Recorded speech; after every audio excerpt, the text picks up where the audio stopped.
What's up, everybody? So just a quick little introduction to what this series is going to be. We're basically going to be taking two artists. In this episode, it's Iann and Dro Kenji, and we're going to be putting them through three different rounds. Round one is who has the better hits out of their top 5 most streamed Spotify songs, and then round two is who has better quality projects out of their most recent releases, and then round 3 was who carries the internet money artist, not fully emo rap, but more melodic sound, kind of aesthetic better. If you guys want to be able to vote on the polls for the next episode, we're going to be doing these every single Tuesday on my Twitch, Complex Productions YT. Go follow it. A link to it will be in the description down below. And with that being said, I hope you enjoy the video. Round 1, we're going to be looking at hit songs. So we're going to start with Iann.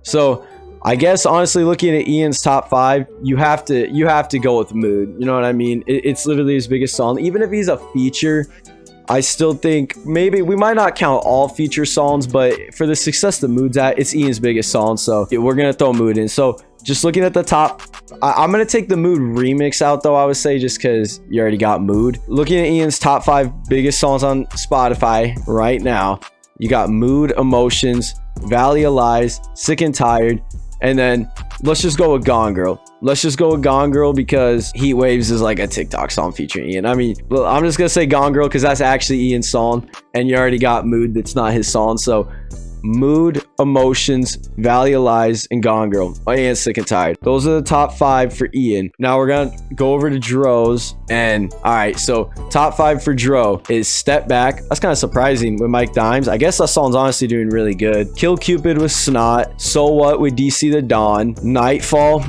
We can count that. We'll Kill Him For Me with Kashadami. And then we can count, I would say we could do Save Me, but I guess no, we did Mood for Iann, so we'll count Nightfall. So those are the 5 for Dro. So you type 1 in chat for Iann, 1 in for Dro.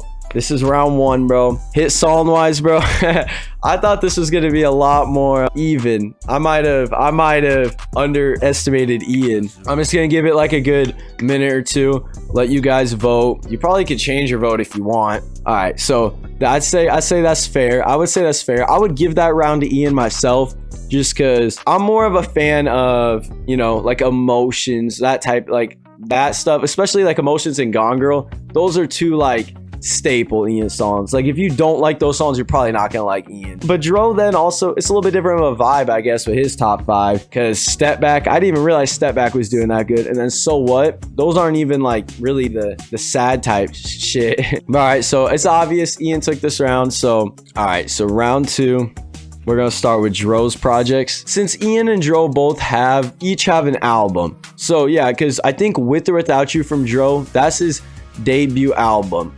And then Anywhere But Here is also considered an album. And since Iann has Industry Plant and OTBT, that's how we're gonna compare it. Because obviously everything else that Dro's technically released, if you didn't know this, like Tears and Pistols, Race Me to Hell, Eat Your Heart Out, Fuck Your Feelings, and Lost in Here are all EPs. So none of those are actual albums, right? Now we're gonna start with Dro. So With or Without You, the album, obviously. So this is Dro's debut album. It dropped this year in January. Actually, fun fact, With or Without You dropped the week after OTBT dropped. This album only has 2 features, Highway, which I'm not a fan of that song.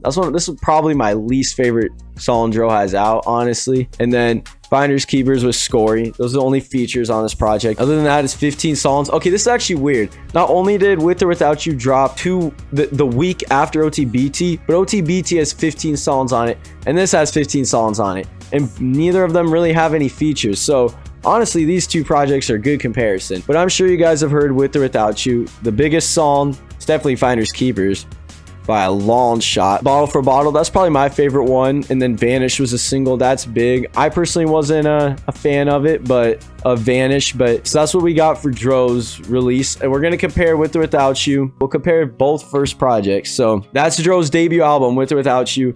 And then keep in mind also, the streams aren't really anything like too significant, you know, other than just showing what the big songs are on the project, because Industry Plan's been out since 2019. With or Without You's been out for 10 months. So you gotta keep that in mind. But the biggest songs on here are definitely Gone Girl, Streams, Never Is Enough. That song's actually 40 mil. Industry Plant Nostalgic, I agree. The fact that Industry Plant dropped in like November 8th of 2019, it's like almost 3 years at this point. Damn near is 3 years. Like, that is nostalgic. Iann probably has the one up with that project. And then Anywhere But Here. So now we'll do their most recent projects. Dro dropped this literally August, so not even 2 months ago. This is honestly one of the dopest albums I've heard this year.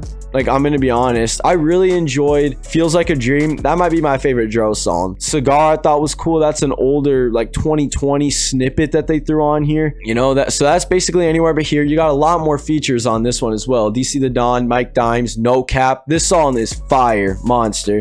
Cash Adami, Midwest, insane feature list if you ask me. You got basically all the, I wouldn't even consider them all underground at this point. You got No Cap, who's a little more established in the mainstream light, but for us, we all know who DC is. You know, that's not underground for us at this point. So 13 songs on this, solid project, I'd say. Iann's more recent release, which is obviously OTBT. This project, like I said, dropped January 21st, the week before With or Without You. You've got Uzi, which V12 is honestly one of my least favorite Iann songs, bro. Like, I really do not like V12 at all. I remember when Iann was hyping it up and and he said he was gonna like drop this over Complicate It as a single.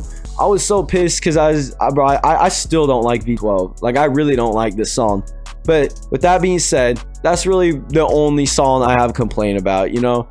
It didn't age that well for me. I never really was a fan of it. If you count Travis Barker, you got 2 Travis Barker features on here. But as for actual artists, you just have MGK and Uzi. Honestly, the worst songs on this album, in my opinion, are these features. V12 is my least favorite song on the album. Thought it was. I think MGK's verse is a little weird. I think it's one of the most forgettable songs on OTBT, in my opinion. But with that being said, this track list is goated, especially if you were waiting for this album. We got Complicated, You, I Might, Heavy, or It's True, Obvious, Moonlight, Heartbreaker, Options, Regret. Like, all of these were snippets. Let You is a fire song. Free Fallin', Hopeless Romantic, all of these were snippets. And on top of that, my favorite song on OTBT is Sinking, which was, I mean, it's not really an interlude if you've heard it. It's like actually a song, and it was unheard too. Now we went over the last 2 albums. Keep in mind that this is obviously going to be the projects, the quality of the projects. So you could kind of rank the quality however you want. If you think it's like a more cohesive album that they have, or if you think that they have more hits on the album, better songs, it's kind of, honestly, that's kind of up to your interpretation. I mean, Iann's still like in the lead by a good amount, but there's some more Dro fans out for this at least. I would say I just like Iann more than Dro. You know, I've been listening to Iann since before he was even like on DSPs or anything. And I mean, I've been listening to Dro ever since Internet Money found him. Honestly, this is a hard comparison. That's why I wanted to do it. I would agree that I like Iann's projects more than Dro's, but that doesn't mean I don't like Dro's projects. I think Anywhere But Here, that's one of my favorite albums this year, but so is OTBT. And With or Without You,